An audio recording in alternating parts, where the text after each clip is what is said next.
WhatsApp guys, कैसे हैं आप सब? होप से बढ़िया होंगे। आज है 10 सितंबर 2025। आज विश्व आत्महत्या रोकथाम दिवस है। यह आत्महत्या के दर को कम करने के लिए मनाया जाता है और लोगों को ज्यादा से ज्यादा आत्महत्या के बारे में जागरूक किया जाता है। इसी के संबंध में एम्स से हमारे स्कूल में टीम आई थी और उन्होंने हमें एक नाटक के द्वारा हमें बताया कि हमारी जो जीवन है बहुत ज्यादा महत्वपूर्ण है। वो भी दिखाते हैं किस तरह से हमारे स्कूल में आज नाटक के द्वारा हमें बताया गया। हर इंसान की जिंदगी में कभी ना कभी ऐसे पल आते हैं जब हमें लगता है कि सब कुछ कितना मुश्किल हो गया है। कभी कभी हमारी प्रॉब्लम्स इतनी बढ़ जाती हैं कि हमें लगता है कोई रास्ता बचा ही नहीं है। पर क्या वाकई कोई रास्ता नहीं बचा है, या बस हमें वहीं पर रुककर सोचकर और समझने की जरूरत है कि हमें अब मदद चाहिए। नमस्ते, हम सब एम्स ऋषिकेश नर्सिंग की छात्राएं आज आप सबके सामने एक नाटक प्रस्तुत करने जा रहे हैं, जिसका उद्देश्य है आपको ये समझाना कि जिंदगी कितनी अनमोल है और आप कैसे दूसरों को समझकर, सहारा देकर और उनको उम्मीद देकर उनकी जिंदगी बचा सकते हैं। दुनिया को तो मुस्कान दिखाती है पर दिल में बोझ छुपाए रखती है।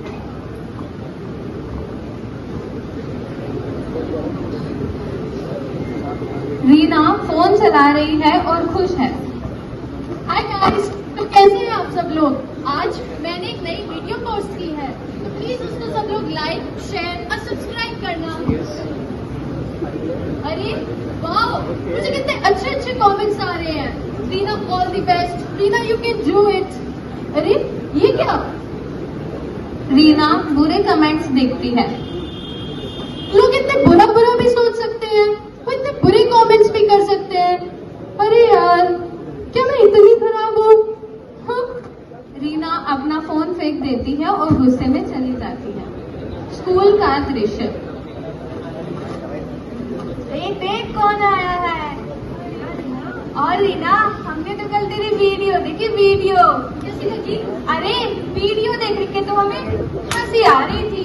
ये बता, लाइक्स वाइक्स मिले या सारे डिसलाइक्स ही थे? हाँ, स्कूल में सब तुम्हारा मजाक उड़ा रहे थे, मीम क्वीन बुला रहे थे।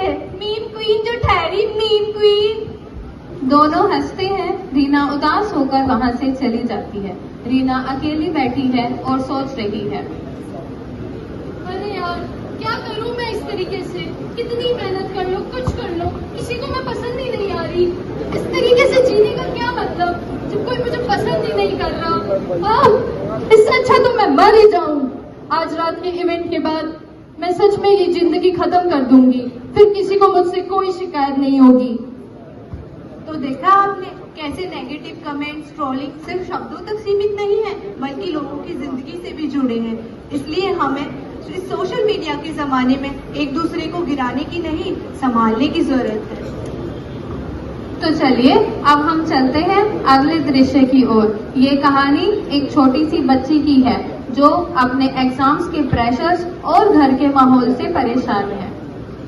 कविता के माता पिता झगड़ रहे हैं और कविता कोने में बैठी हुई रो रही है।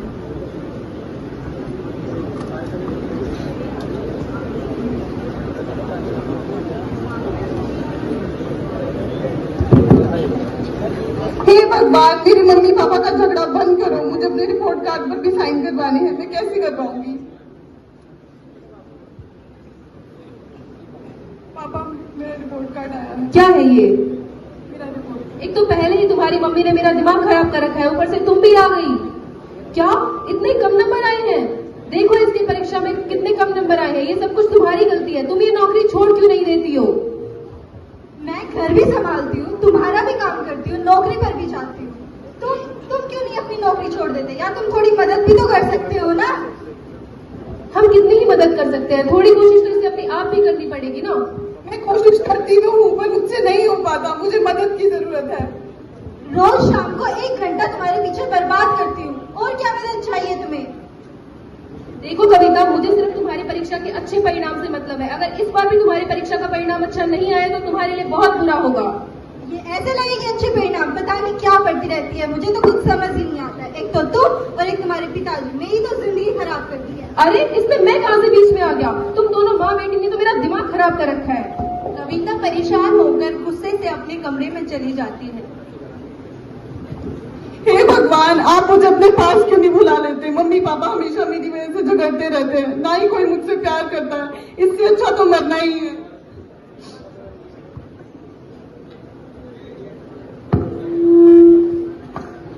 तो देखा आपने, एक एग्जाम या घर के माहौल से जिंदगी डिसाइड नहीं होती। हर इंसान अपनी लाइफ में यूनिक है। असली सक्सेस तो वो है कि आप कितनी भी मुश्किल परिस्थितियों में हो, लेकिन आप कभी हार ना मानो। तो चलिए अब अगले दृश्य की तरफ। ये कहानी है राहुल की, जो गलत संस्कृति में पड़कर नशे का शिकार हो जाता है और अब अपनी जिंदगी से हार मान चुका है। पार्क का दृश्य। चल भाई राहुल, आज क्रिकेट खेलते हैं। नहीं यार, मेरा मन नहीं है आज, तू खुद खेल लेना। क्यों भाई, क्या हुआ तेरे मन में? यार बस ऐसे ही मन खराब है मेरा आज। क्यों, बता तो, मैं तेरा दोस्त हूँ ना, बता मुझे क्या हुआ है। यार क्या बताऊँ, मेरी मम्मी भी ना जब देखो डांटती रहती है। सुबह डांटती है, शाम डांटती है, कभी पढ़ाई को लेकर डांटती है, कभी खेलने के लिए डांटती है। मैं तो परेशान हो गया हूँ। आज सुबह फिर से उन्होंने मुझे डांट दिया, इसलिए मेरा मन उदास है। अरे तू ये सब छोड़ना, तुझे आज मैं एक नई चीज ट्राई कराता हूँ जिससे तेरा मन खुश हो जाएगा। ला दिखा, ये क्या है? अरे तू ये मत पूछ ये क्या है, तू बस मजे ले। नहीं नहीं, मैं नहीं लेता, तू रख इसको। अरे ले ले, मैं भी खाता हूँ ना, मुझे भी मजे आते हैं, तू भी ले। अच्छा ठीक है। और एक काम कर, 2-3 और रख ले जो तेरे आगे काम आएगी, ठीक है? ठीक है। घर का दृश्य। यार आज अमित ने जो पार्क में मुझे गोली दी थी, उसे खाकर तो मेरा मन उसे खा के तो मेरा मन सच में बहुत अच्छा हो गया है। एक काम करता हूँ, फिर से खा लेता हूँ।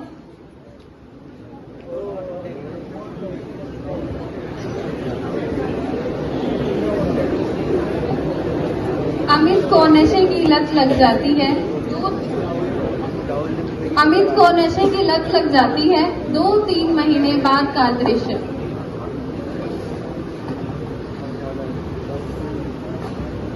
Hello hello Amit. हाँ भाई बोल। यार वो गोलियां जो तूने उस दिन दी थी यार, ऑफर है क्या? मुझे और चाहिए। तेरे पास पैसे हैं? यार पैसे तो नहीं है मेरे पास। तो यार पैसे बिना तो मैं नहीं दे सकता। यार ऐसा मत कर, पता है मैं बिना गोलियों के मुझे तो नींद भी नहीं आती है, रात भर अजीब सी बेचैनी होती है, पूरे शरीर में झंझनाहट होती है, मेरा पढ़ाई में भी ध्यान नहीं लग रहा। यार दे देना मुझे। तुझे हवाई लत लग गई है, अब मैं नहीं दे सकता। यार दे देना यार, तू समझ नहीं रहा, बिना नशे के मैं मुझसे नहीं रहा जा रहा, मैं मर जाऊंगा। नहीं पैसे नहीं तो गोलियां भी नहीं। यार सुन, हे भगवान अब मैं क्या करूं? नशे के बिना मुझसे रहा नहीं जा रहा और मेरा दोस्त मुझे अब नशा दे नहीं रहा है। क्या करूं? मैं अपने मम्मी पापा को भी कुछ नहीं बता सकता। उन्हें मैं किस मुंह से बताऊंगा कि मुझे क्या हो गया है? मैं एक अच्छा बच्चा नहीं बन पाया। अब मैं क्या करूं? अब ना मुझे लगता है मर जाना ही ठीक है, तभी सब ठीक होगा।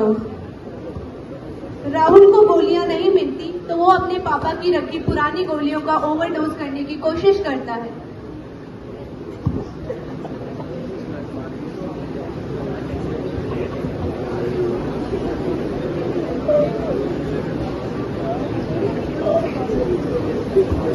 देखा आपने कैसे एक गलत आदत पूरी जिंदगी बर्बाद कर सकती है। ड्रग्स कोई सॉल्यूशन नहीं, इससे सिर्फ प्रॉब्लम्स बढ़ती हैं। तो हमें याद रखो, असली हिम्मत वही है जो इंसान को गलत रास्तों से दूर रखे। रुको जरा सोचो, क्या वाकई जिंदगी का अंत ही रास्ता है? ये तीनों बच्चे आज अपनी पूरी हिम्मत हार कर ऐसे बैठे हुए हैं और ये कदम उठाने जा रहे हैं, पर क्या सच में यही रास्ता है? अगर सोचो, इन बच्चों के पास कोई ऐसा होता जिससे ये अपने मन की बात शेयर कर पाते, अपनी प्रॉब्लम्स बता पाते, किसी ऐसे भरोसेमंद व्यक्ति को जैसे माता पिता, भाई बहन, टीचर या दोस्त, तो क्या आज ये कदम उठाते? नहीं ना। बच्चों ये ही सच है, हम कभी भी अपनी जिंदगी का दृश्य बदल सकते हैं, हम कभी भी दूसरों की जिंदगी में रोशनी ला सकते हैं। तो चलिए आगे देखते हैं आखिर क्या होगा।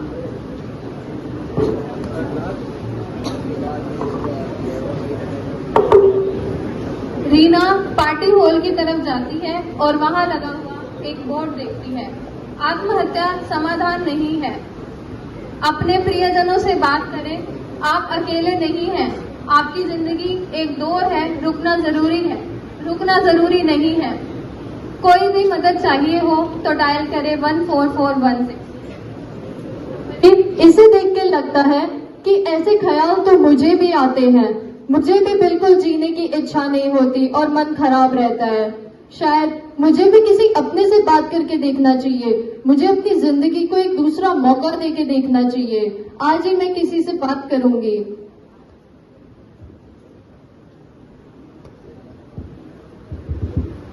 रीना अपनी बहन से बात करती है।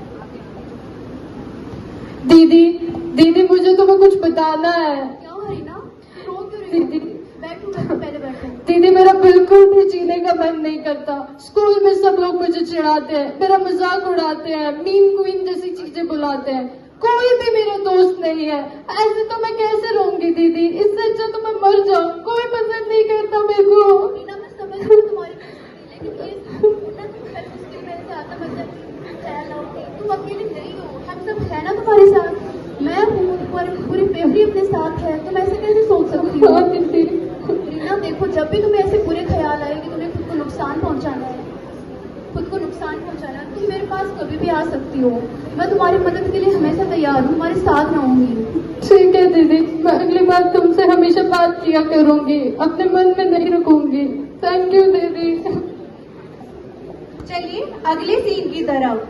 कविता के कम मार्क्स आने की वजह से उसकी टीचर उसे स्टाफ रूम में बुलाती है।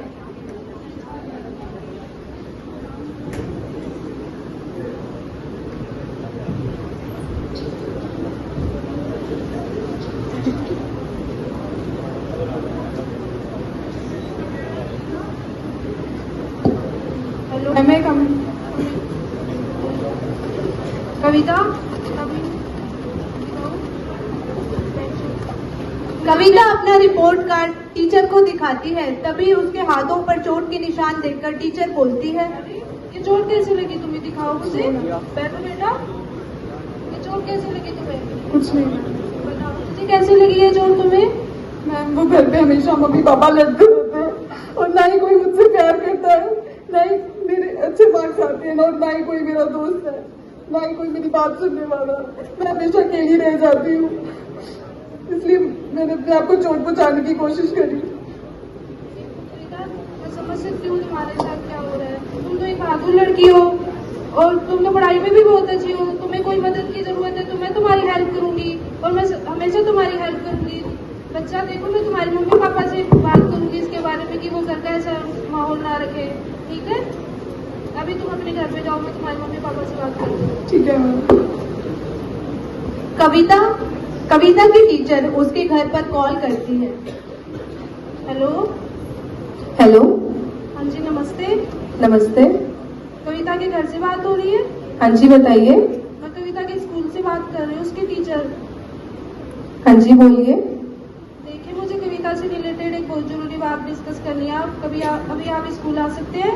हे भगवान, अब इस लड़की ने क्या कर दिया। हाँ ठीक है, हम आते हैं। कविता के माता पिता स्कूल पहुंचते हैं। नमस्ते। नमस्ते मैम। नमस्ते। कैसे हो आप लोग? हम तो ठीक है, आप कैसे हो? मैं भी ठीक हूँ। आपने कविता के रिपोर्ट कार्ड पे साइन नहीं करे? अरे कैसे कर दे साइन, इतने कम नंबर हैं उसके। आप उसे कुछ पढ़ाते नहीं है क्या? देखिए, हम बहुत मेहनत करते हैं और पढ़ाते हैं, लेकिन आज मुझे पता चला है कि घर का माहौल अच्छा नहीं चल रहा और घर में आप लोग उसे कम टाइम दे पा रहे हैं और वो अपनी बात किसी से शेयर नहीं कर पा रही, जिसकी वजह से उसे बहुत तनाव हो रहा है। क्या आपको पता है, आज उसने अपने आप को नुकसान पहुंचाने की कोशिश करी है। क्या? हाँ जी हाँ। अरे मैंने तो मेरी बच्ची के लिए बहुत अच्छी जिंदगी देखी थी, ये क्या हो गया हमसे? हमने तो उसके भले के लिए ही उसे डांटना चाहा। आप प्लीज हमें बताइए, हम क्या कर सकते हैं अब? देखिए, मैं समझ सकती हूँ ऐसी स्थिति आपके ऊपर क्या बीत रही होगी, पर मेरे पास एक अच्छे काउंसलर के नंबर है, तो आप उसके पास जाइए और एक अच्छी फैमिली काउंसलिंग करवाइए। कविता को अपने साथ लेके जाइए। धन्यवाद, आपका बहुत बहुत धन्यवाद। तो चलिए अगले दृश्य की ओर। राहुल को गलत कदम उठाते हुए उसकी माँ देख लेती है और कहती है,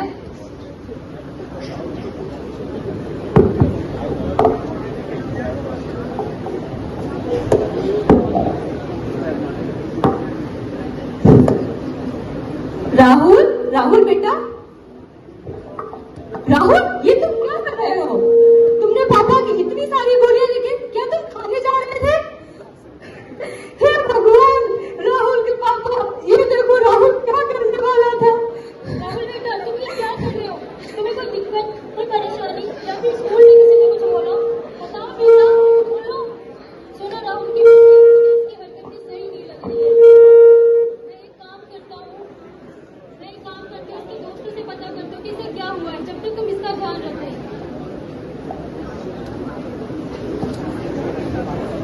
राहुल के माता पिता को उसके दोस्तों से पता चलता है कि राहुल को नशे की लत लग गई है।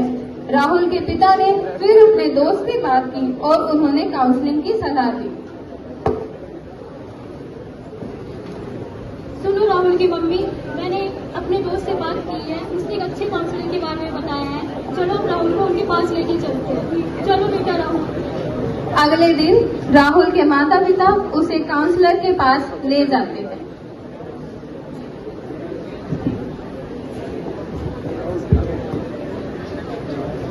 नमस्ते डॉक्टर साहब।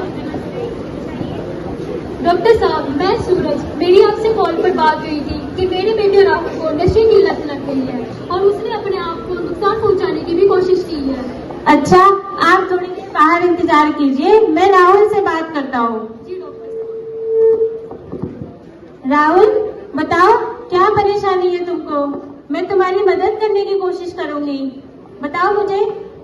मैम, वो धीरे धीरे एक बार मैंने अपने दोस्तों के साथ मजाक में ये नशा करना शुरू करा था, फिर धीरे धीरे मुझे इसकी लत लग गई और अब जब मैं नशा नहीं करता हूँ तो मैं इसके बिना रह ही नहीं पाता हूँ। पूरे रात भर नींद नहीं आती है, मन बेचैन रहता है, पूरा शरीर कांपता रहता है, मुझे लगता है कि मर जाना ही इसका अंत है। तुम परेशान मत हो राहुल, किसी अपने आप को नुकसान पहुंचाना इसका हल नहीं है। तुम चाहो तो अपने मम्मी पापा से बात कर सकते हो या अपने किसी ऐसे दोस्त से बात कर सकते हो जिससे तुम सारी बातें बताते हो और वो तुम्हारी मदद कर सकते हैं। इसके अलावा तुम काउंसलिंग की मदद ले सकते हो और जो तुम लक्षण बता रहे हो इनको विथड्रॉल सिम्टम बोला जाता है। इनके लिए तुम साइकेट्रिक की मदद ले सकते हो। 2-3 दिन काउंसलिंग के सेशंस, 2-3 बार काउंसलिंग के सेशंस के बाद राहुल की हालत में अब सुधार है।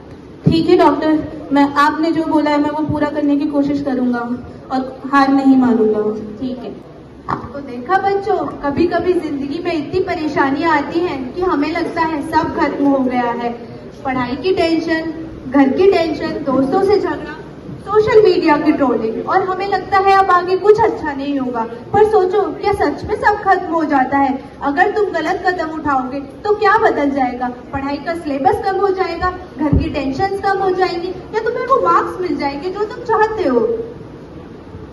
नहीं, कुछ भी नहीं बदलेगा। उल्टा तुम्हारे ना रहने से तुम्हारे ही ख्वाब अधूरे रह जाएंगे। हम अक्सर सोचते हैं कि हमारे जाने से सब कुछ ठीक हो जाएगा, सब कुछ पहले जैसा हो जाएगा, हमारे जाने से शायद दुनिया रुक जाएगी। पर सच तो ये है कि थोड़े समय बाद सब अपनी जिंदगियों में वापस लौट जाएंगे। इसलिए दूसरों के लिए नहीं, हमें अपने लिए जीना है, क्योंकि जो दर्द शायद हम महसूस कर रहे हैं उन्हें कोई नहीं समझ पाएगा। तो जरूरी है कि उन दर्दों को स्वीकार करो और उसके बाद अपने आप को उनमें ढालने की थोड़ा प्रयत्न करो। बच्चों, जिंदगी में गिरना कोई बड़ी बात नहीं है, ना ही कोई बुरी बात है। हर कोई गिरता है, लेकिन गिरकर उठना ही असली जीत है। अगर तुम हार मान लोगे तो तुम्हें कभी पता ही नहीं चलेगा कि आने वाले समय में तुम्हारी जिंदगी में कितनी खुशियां आने वाली थी। सोचो, कल तुम्हें तुम्हारा ड्रीम कॉलेज मिल सकता है। इस मेहनत से तुम्हें और तुम्हारे माता पिता को कितना गर्व होगा। तुम्हारी एक छोटी सी कोशिश किसी की मदद भी कर सकती है। अगर तुम ये गलत कदम उठाओगे तो ये सब कैसे पॉसिबल होगा? इसलिए याद रखो, समस्या चाहे कितनी भी बड़ी क्यों ना हो, उसका हल हमेशा होता है। आत्महत्या कोई हल नहीं। अगर फिर भी मन में कभी कुछ ऐसा ख्याल आए तो तुरंत किसी से बात करो, मदद लो किसी से। मदद मांगना कोई कमजोरी नहीं है, बल्कि ये तो एक बहुत बड़ी ताकत है।